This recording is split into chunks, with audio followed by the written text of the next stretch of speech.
Welcome back guys. तो कैसे हैं आप लोग? स्वागत है आपका नॉर्थ इंडियन शो में। तो आज हम बात करने वाले हैं कनाडा के बारे में। तो कनाडा की एक न्यूज़ आई थी भाई, मैंने डाली भी थी वीडियो उसकी कि 20,000 से 30,000 बच्चे जो हैं वो गायब हो गए हैं और उनमें से जो मैक्सिमम स्टूडेंट है वो इंडियन स्टूडेंट है। तो आज हम उसी के जो अगला पार्ट है उसके बारे में बात करेंगे कि कहाँ गए, उनके साथ क्या हुआ है और कहाँ तक जो है उसकी तहकीकात पहुंची है। वो सारी बातचीत हम इस वीडियो के अंदर आज करेंगे।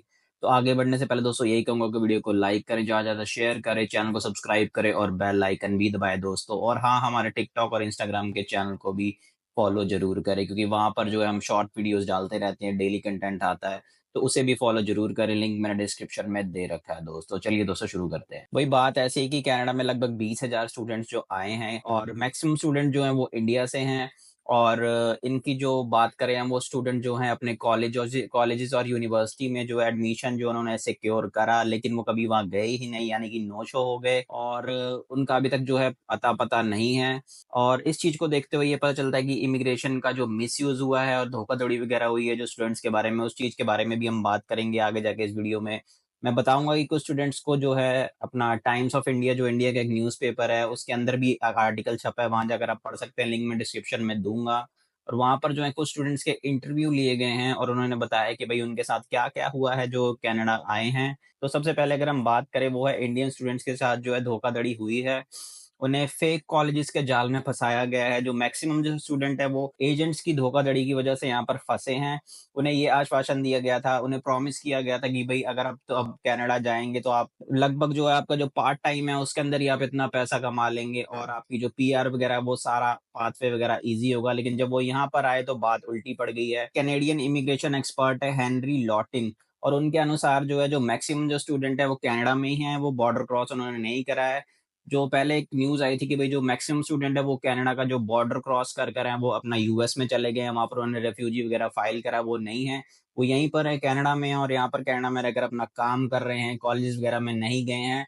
कुछ जो स्टूडेंट हैं सिर्फ़ वही बॉर्डर क्रॉस वग़ैरह कर यहाँ से गए हैं, क्योंकि यहाँ से जो बॉर्डर क्रॉसिंग है बिल्कुल ईज़ी है, तो वो ईज़िली वहाँ चले गए हैं। तो इसके पीछे इंडिया का रिस्पॉन्स क्या है? तो इंडिया में भी देखिए तहकीकात वग़ैरह चल रही है इस फेक नेटवर्किंग के लिए। जो है कैनेडियन कॉलेजेस और इल्लीगल जो इंडिया में जो नेटवर्क चल रहा है उसके बीच में वहाँ पर भी छापामारी हुई है बहुत सारी। तो इंडिया का जो एनफोर्समेंट डिपार्टमेंट है वो भी अपनी तहकीकात कर रहा है। उन्होंने बहुत सारी जो मल्टी सिटीज़ है, बड़े-बड़े जो सिटीज़ हैं, छोटी सिटी है, वहाँ पर उन्होंने बहुत छापेमारी करी है और उसके अंदर जो उन्होंने बैंक अकाउंट सील करे हैं। और मेनली जो है उन सिटीज़ का नाम ले तो वो है मुंबई, नागपुर, गांधीनगर और वडोदरा। यहाँ पर जाकर जो है उन्होंने ह्यूमन ट्रैफिकिंग के बहुत सारे जो हैं सबूत इकट्ठे भी किए हैं। और वहाँ से पता चलता है कि भाई जो इमिग्रेशन का जो नेटवर्क है बहुत बड़ा है। ये जो फेक इमिग्रेशन का नेटवर्क चल रहा है, तो इसको जो है अब इंडिया की जो गवर्नमेंट है उसे पर्दाफाश करने में लगी हुई है। आगे हमें देखना है इसके अंदर क्या रिजल्ट आता है। जो अगर मैं बात करूँ तो कुछ बच्चों के जो है टाइम्स ऑफ इंडिया, जो इंडिया का एक फेमस अखबार है, उसने इंटरव्यू लिए हैं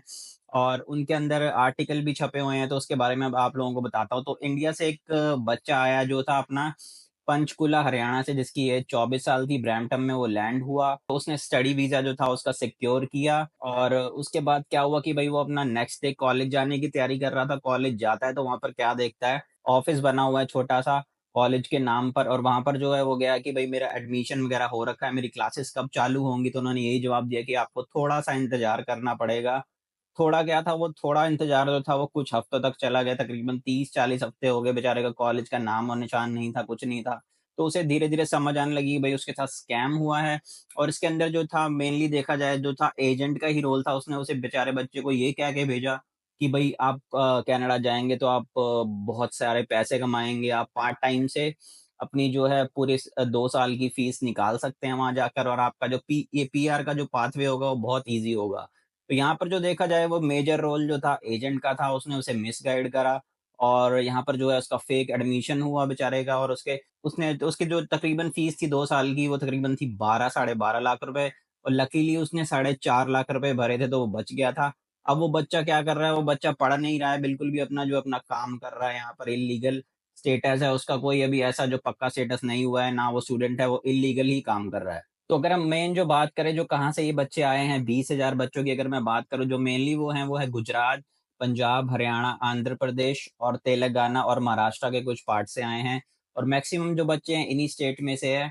तो अगर हम असाइलम के जो नंबर की बात करें, जो कनाडा में जो है स्टूडेंट्स ने जो असाइलम जो अपना रेफ्यूजी स्टेटस वगैरह जो होता है वो लिया था, वो जो 10% की यहाँ पर जो इंक्रीज़ दिखाई है, कैनेडियन गवर्नमेंट ने जो स्टैट्स वगैरह वो पब्लिश करते हैं हर साल, तो 2023-24 के अंदर जो था वो 10% का जो है इंक्रीज़ हुआ था स्टूडेंट्स। आगे जाके हमें यही देखना है कि भाई इसके अंदर जो गवर्नमेंट ने मार्क मिलर वगैरह ने कहा था कि भाई आगे जाकर हम इसके ऊपर भी पॉलिसी बनाएँगे, तो आगे देखना है कि इंटरनेशनल स्टूडेंट्स जो है अब असाइलम वगैरह क्लेम कर सकेंगे या नहीं कर सकेंगे, या उन्हें सीधा डिपोर्ट किया जाएगा अगर वो अपने कॉलेज वगैरह नहीं जाते हैं। तो यहाँ पर जो है हमें एक चीज़ देखने को मिल रही है कि भाई जो कनाडा का जो इमिग्रेशन सिस्टम है वो कितना जो वीक हो चुका है। तो अगर हम बात करें यूके, यूएस और ऑस्ट्रेलिया वगैरह की, तो वहाँ पर जो है 10 दिन के अंदर-अंदर, जैसे अगर आप कॉलेज नहीं जाते हैं तो 10 दिन के अंदर आपका कॉलेज और यूनिवर्सिटी क्या होता है, गवर्नमेंट को एक इन्फॉर्मेशन भेजता है कि भई ये बच्चा नहीं आ रहा है, तो गवर्नमेंट जो है उसके बच्चे के खिलाफ स्ट्रिक्ट एक्शन लेते हैं। उसे या तो डिपोर्ट किया जाता है या कुछ किया जाता है। लेकिन तो अगर हम कनाडा की बात करें तो यहाँ पर लगभग 60 दिन लगते हैं कॉलेज और यूनिवर्सिटी को। तो आने वाले कुछ दिनों में हम देखेंगे कि जहाँ तक मार्क मिलर ने आप लोगों ने सुना था कि जो स्टूडेंट्स जो हैं रेफ्यूजी क्लेम कर रहे हैं ज़्यादा, तो उनके खिलाफ भी मेरे को लग रहा है कुछ नया रूल आने वाला है कि स्टूडेंट वगैरह जो है रेफ्यूजी वगैरह क्लेम नहीं कर सकेंगे। तो आने वाले टाइम में हमें यही देखना है कि क्या होगा। तो दोस्तों आज की वीडियो आप लोगों को कैसी लगी, तो वीडियो को प्लीज़ लाइक करें, ज़्यादा से ज़्यादा शेयर करें, चैनल को सब्सक्राइब करें और बेल आइकन भी दबाएँ दोस्तों। तो मिलते हैं दोस्तों नेक्स्ट वीडियो में, जब तक के लिए बाय और टेक केयर दोस्तों।